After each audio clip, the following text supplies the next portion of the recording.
항상 제 마음속에 땀은 배신하지 않는다라는 좌우명이 있어요. 국가대표 선수들 훈련할 때도 그런 이야기를 해요.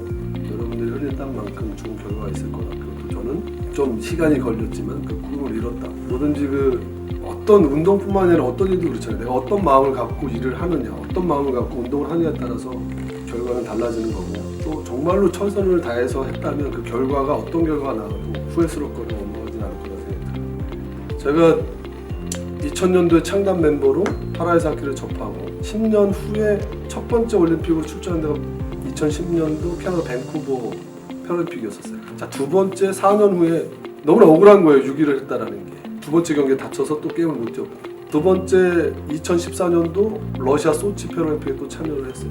첫 골, 그리고 또 마지막 골을 제가 넣었는데 푸틴 대통령 앞에서 2대0으로 지고 있다가 그때 저희가 또 4강 가고 메달을 딸 줄 알았어요. 첫 축배를 한 경기만 이겼는데 미국전은 어렵다고 쳐도 이탈리아는 이길 거란 생각에 4강을 안착하고 메달을 딸 수 있을 거라는 어떤 벌써 메달을 따버린 거예요, 마음은. 두 번째, 세 번째 게임이 지면서 최하 7위를 했어요, 소치.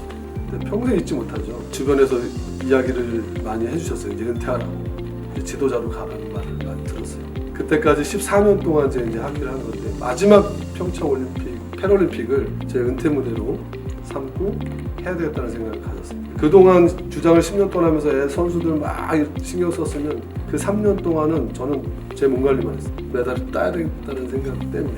왜 제가 몸 관리를 많이 했냐면 최고 고참 선수가 젊은 선수들의 잔치에 밥숟가락을 얹고 싶지 않았어요.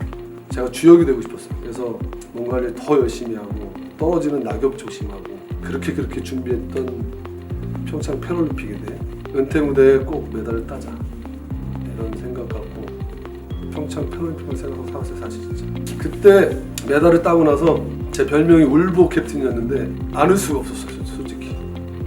은퇴 무대였고 금메달보다 값진 동메달이라고 저는 이야기를 하고, 마지막 패럴림픽 보름 남겨놓고 감독님이 인터뷰 시킬 때 정말 화가 났어요. 체력도 다 고갈되고 이제는 좀 믿어달라고, 저 이제 그만 뺑뺑이 돌려야 된다고. 그 순간 저도 모르게 막 화가 막 나 있었던 순간 딱 5초 생각하고 쑥 마음을 잡은 게 뭐였냐면, 야 민수 짜증 내지 마, 이 인터벌 마지막이야, 딱 그러는데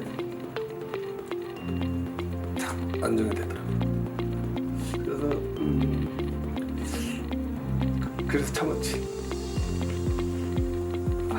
원 없이 운동을 했던 것 같아요. 그래서 제가 이제 꿈을 이루고 미련 없이 떠났는데 그냥 빨리 지도자 돼서 잘 배워서 다시 한국에 돌아와서 장애인 선수 출신의 첫 번째 지도자가 돼서 또 후배들한테 이 길을 올 때 좀 더 좀 쉽게 오게끔 해주고 싶었어요, 솔직히. 제가 그 패럴림픽 이후에 선진학교를 배우기 위해서 무작정 미국을 떠났지만 사실 미국으로 간 이유는 저의 또 다른 도전이었고 아주 큰 경험이었던 것 같습니다. 레벨 5 최고의 과정 속에 제가 뉴욕 플레이스에 가서 제 교육을 받았는데 저를 소개시켜 주더라고요. 전국의 대학교 감독 그리고 또 실업팀 감독들 해서 한 500명의 감독이 그 자리에 한 곳에서 그 레벨 5의 과정을 듣기 위해서 오셨는데, 아나운서가 뭐라고 얘기했는데 제 이름은 알아듣잖아요. 패럴림픽 브론즈 메달리스트라고 from Korea 딱 했는데 제 이름 딱 부르는데 제가 씁쓸하면서 일어났는데 정말 다 일어나서 저를 보더니 기립박수를 쳐줬어요. 저희들이 힘들게 딴 이 메달을 가치를 인정해 주시더라고요. 그래서 그분들이 어떤 위치에 있든 저를 바라봤을 때 존경한다는 말을 되게 많이 들었어요. 많은 분들이 한결같이 꾸준히 한다라는 그 자체는 정말로 존경받을 만하다라는 말씀을 하시는데, 그때 역시 미국이라는 나라가 왜 하키 최고의 나라고 그 NHL 대회가 여기서 열리는지를 알겠더라고요. 그때 느꼈던 게 미국이라는 나라는 또 정말 얘네들이 잘하는 건 시스템이 너무 좋았어요. 매뉴얼도 좋고. 그래서 그런 걸 보면서 나도 한국 돌아가면 인프라 구축이나 매뉴얼 시스템을 좀 잘 구축을 해서 또 파라이사키 좀 알려야 되겠다는 생각이 굉장히 저에게 큰 경험이고 잊지 못할 아주 소중한 경험이었어요. 사실 저도 어렸을 때 다쳤지만 장애를 받아들인 건 23살 정도 때 제대로 받아들였던 것 같아요. 친구들이 저를 편견 없이 대해줬기 때문에 저는 장애인이 아닌 줄 알았어요.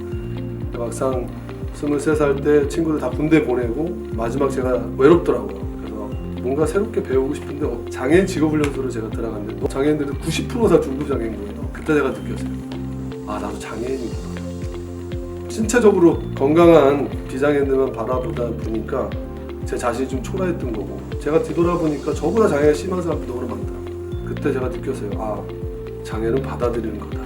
받아들여야 한 발짝을 내디딜 수가 있거든요. 사실 다치고 나서 재활 스포츠를 하잖아요. 재활 스포츠를 하다 보면 생활체육을 할 수가 있죠. 생활체육을 하다 보면 엘리트 스포츠도 할 수 있어요. 엘리트 스포츠를 하다 보면 국가대표가 되고 자식들한테 부끄러움 없는 또 아빠가 되더라고요. 메달리스트가 되는 게 중요한 게 아니라 한 발짝 내딛어서 사회생활에 적응해 갈 수 있는 근본적인 힘은 스포츠라고 저는 생각이 들어요. 처음부터 재활하는데 막 국가대표가 돼야지라는 생각보다는 한 걸음 한 걸음 나오실 때 그분들이 세상 밖으로 나와서 스포츠를 통해서 자신감을 얻었으면 좋겠습니다. 스포츠는 중도 장애인들이나 장애인들한테 어떤 삶의 원천이라고 생각해요. 그리고 또 자신감, 당당함이라고 저는 말씀드리고 싶습니다.